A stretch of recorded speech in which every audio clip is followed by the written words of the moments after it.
Hi, and welcome to our 2-Acre World.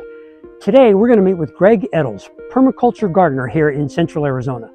Greg is an experienced 20-year gardener and the president of Yavapai Foodscapes here in Prescott Valley. You're going to learn a lot in this video, so be sure to stick around till the end. Let's go meet Greg. Okay, good morning, Greg. Welcome to our 2-Acre World. Thank you. It's really a pleasure. Thank you. Hey, can you tell us about just the basics of permaculture, what it's about, and how you've been able to utilize that in your garden here? So a basic definition of permaculture would be observing the natural processes of God's creative plant process, how it germinates, how it grows, how it fruits, how it dies, how it seeds, and through multiple cycles of its propagation cycle to understand how to support it and to help it along. That's generally permaculture. Interesting. How we actually do it here? Yeah. And we'll go out into the garden later, of course. You can look at the forest as an example, and that is our prime example. We literally do a back to Eden gardening style, and we go out where there's no tilling, no fertilizing, no watering in the forest, and observe those methodologies. So that's Arizona forest up here at 5,100 feet and higher, and it grows like crazy. So we adopt and try to emulate those conditions. That makes perfect sense because it's working here in our zone, which is Zone 7.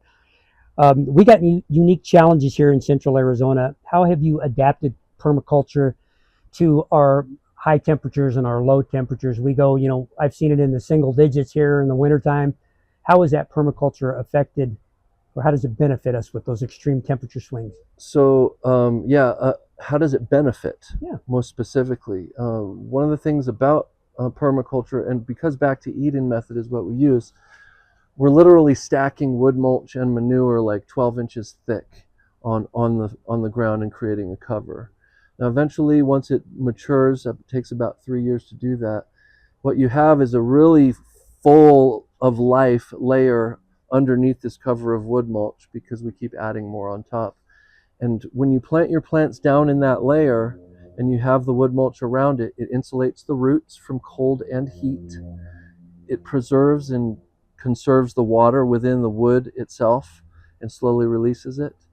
And it creates the perfect environment for microbiome to grow, which is insects, literally microbiology and worms, which turn that organic material into beautiful soil for you. So I think I answered that question. You did, you did. So water is critical in the desert here. What permaculture strategies help with conserving of water, let's say? Well, the fact that we're stacking wood mulch, and we're going to talk a lot about that layer, that cover, because it's absolutely the most important part is to have like that scab over the earth. You're conserving water, right? One of the things that we also do in permaculture on any piece of land that we look at the flow and the grade and where the water is going to flow off.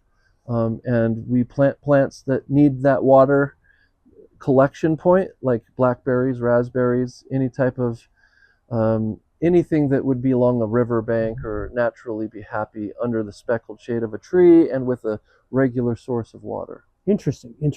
Something that would be really good in Arizona is if you have the ability to put up any type of structure where you can put up this shade cloth. The sun, especially in June, dry June, is absolutely horrid, and it will just evaporate your flowers.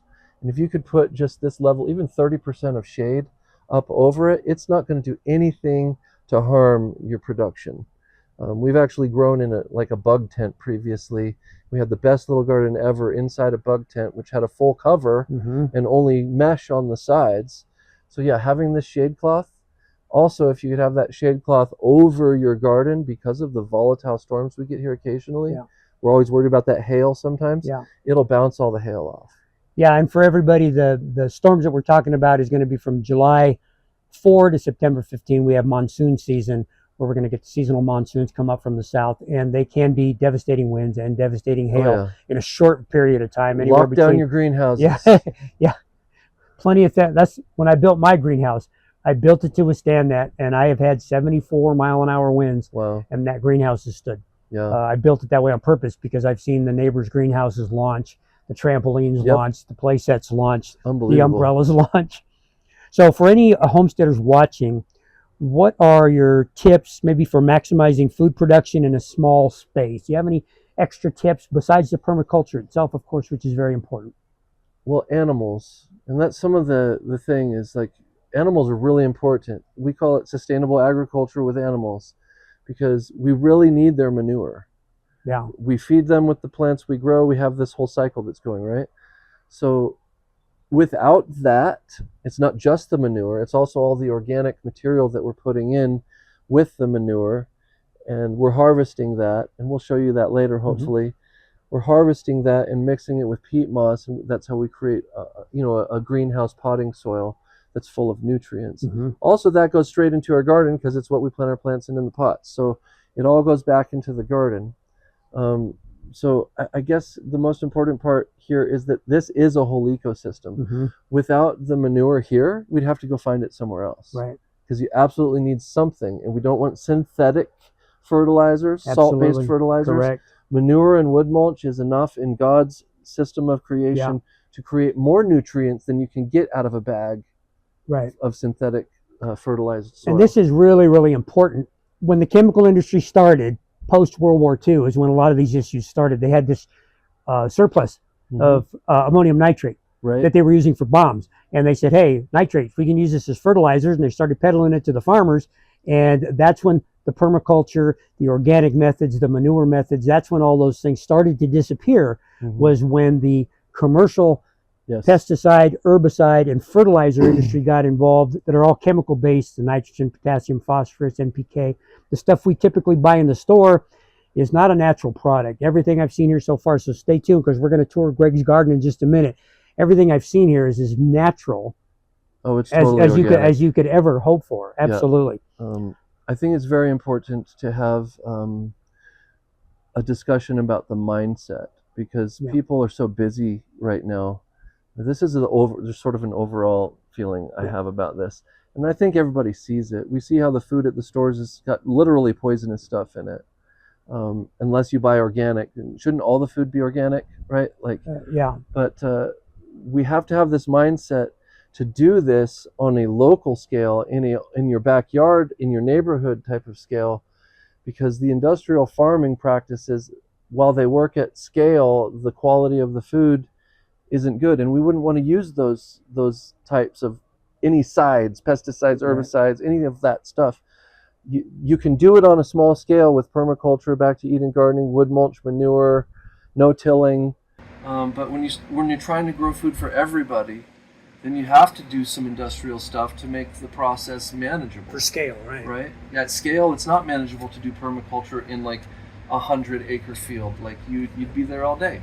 And this begs the question, like, what's wrong with our society that we've moved so far away from production of our own food and understanding of where it comes from, that we're sick. Yeah. We're sick because we don't get that anymore. Yeah, we're sick because the fertilizers today, these commercial fertilizers, are designed to produce large, leafy, green, good-looking product, but they are void of nutrition. That's where the living microbiome comes in. Yeah, right. I agree. So what's been your biggest challenge with practicing permaculture, and what lessons have you learned that maybe could help others shorten the learning curve a little bit? So when we first started, and I know it always goes back to the cover, right? Permaculture and back to Eden gardening, it always goes back to the cover.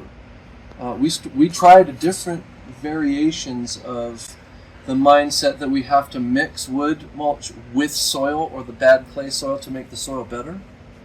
And it never really makes the soil better. You've literally tilled it all up, you've killed all the living stuff, and you have to add all of your own fertilizers when you do that. Learning the difference between trying to create the perfect mix of soil and actual soil generation by adding more on top repeatedly every season. And like I said, it takes 3 years or so for that to mature, but once you get there, you're literally feeding the living microbiome. And so the challenge is, don't put down the wood mulch too thin. Don't be discouraged by the first 3 years, but this is a process that requires some commitment of time to get the abundant results. You have to put it thick enough to smother everything, because you're literally gestating a new ecosystem, a new microbiology that only works under the thick enough cover of carbon and organic material. So that depth is the fuel. And if Yeah. we're going thin, we don't have enough fuel to Yeah. create what it is we're trying to create. And what we do as silly humans is come in and just scrape everything off and try to do some magic mix of soil when we're not understanding the natural process. Right. In here we actually throw all of our kitchen cuttings, garden cuttings, the chicken bedding from their houses, and we harvest this almost year round now to make soil. And I'll go as far as to test the soil, and I was surprised. The soil that we make out of the chicken manure compost, it was actually not very high in nitrogen. It was pretty low. Came right out of the pen, but it has everything else that the plants need. It's not just your simple NPK, nitrogen, potassium, or phosphorus, potassium. It's everything in the ground, and that's how it was meant to be. We try to push people towards on the ground gardening, because the more it's connected underneath and all alive, the better your entire garden is going to do. So these onions right here, what we're doing this year, because we've had onions for like 5, 6, 7 years, I don't even know, but these will grow up and they will turn into seed balls if you let them, and we don't want to do that. So that's why you see them all cut here. We want all the energy to go into the bulb, so we've cut off all of this growth, and we actually took that growth, stuck it in the dehydrator, and turned it into 2 pint jars of onion powder. So we use that in the house, garden to table, as we go.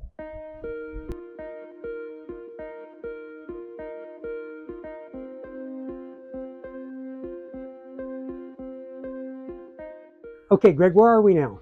So we are in my conversion, my greenhouse conversion. This is a patio conversion to greenhouse. We put SunTough panels on the top here. We close it in with tarps and sun cloth or shade cloth to reduce the intensity, because it gets pretty crazy in the summer as we get closer to planting. But this is a something, you said, hey, what's a good idea for somebody in a small area? We built all these racks and converted this because we can use this during the summer when we're not growing plants in here. But this allows us to grow way more and have something to sell as part of our deal.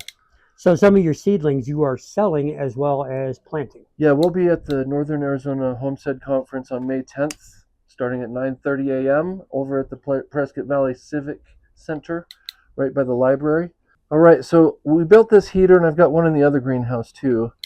Because we've got this mostly sealed up, this allows us to keep it several degrees above where it is outside. So this is actually 6 to 7 degrees higher than what's outside on a low setting here. That's a pot burner. Yeah, like a camping pot burner. Yeah, it's basically a 9-gallon pot burner stove thingy.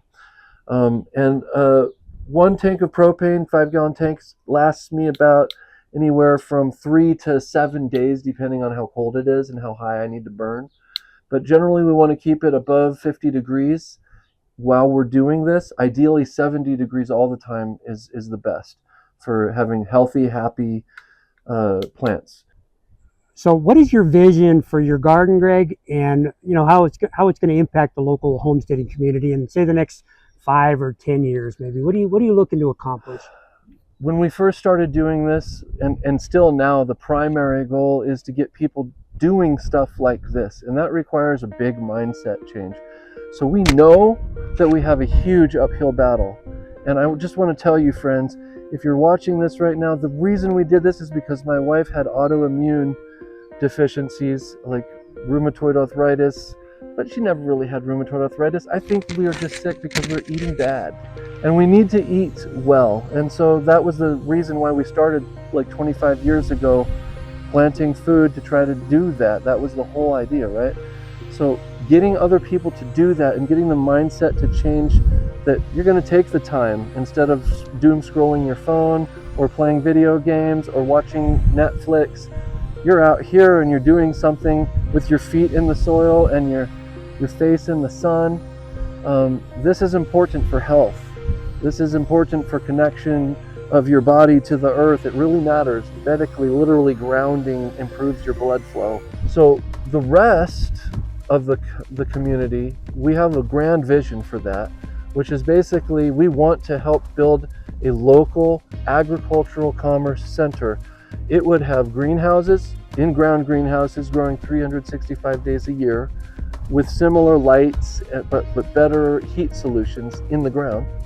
We would have a 7-day-a-week farmers market open. If you build it, they will come.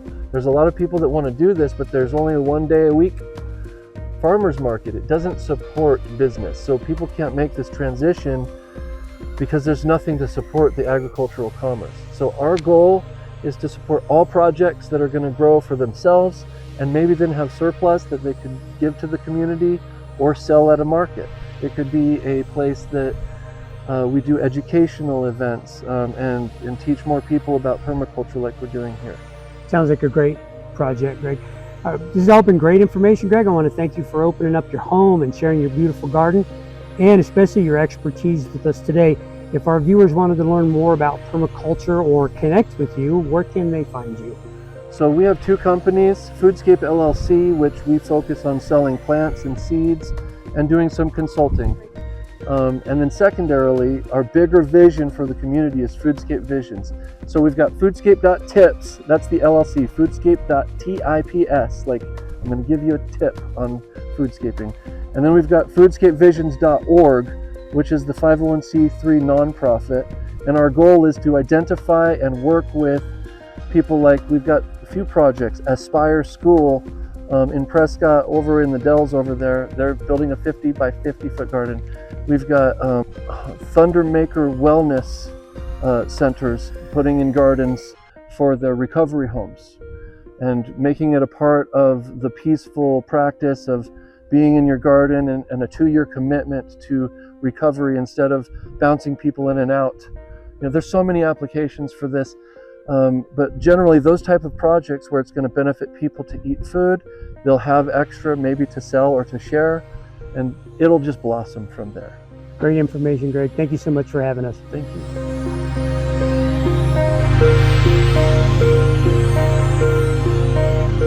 We hope you were able to get some good information in this video that can help your garden thrive. We're just at the very beginning of our growing season here in Central Arizona. We typically only get prep work and seedlings going up until about Mother's Day, which is right around the corner. We'll be returning to Greg's permaculture garden in the summer, and you'll be amazed at what he's been able to achieve with permaculture. So be sure to subscribe so you don't miss that update. If you enjoyed this video, plant your finger on that like button and check this video out next. Thanks for joining us here on our 2-acre world. We'll see you in the next video. Be blessed. Now go grow something.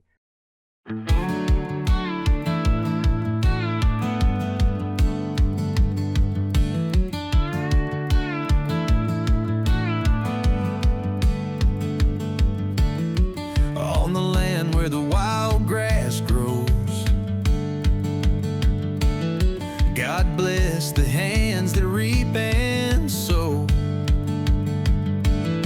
She plants the seeds, he mends the fence, building a life that just makes sense.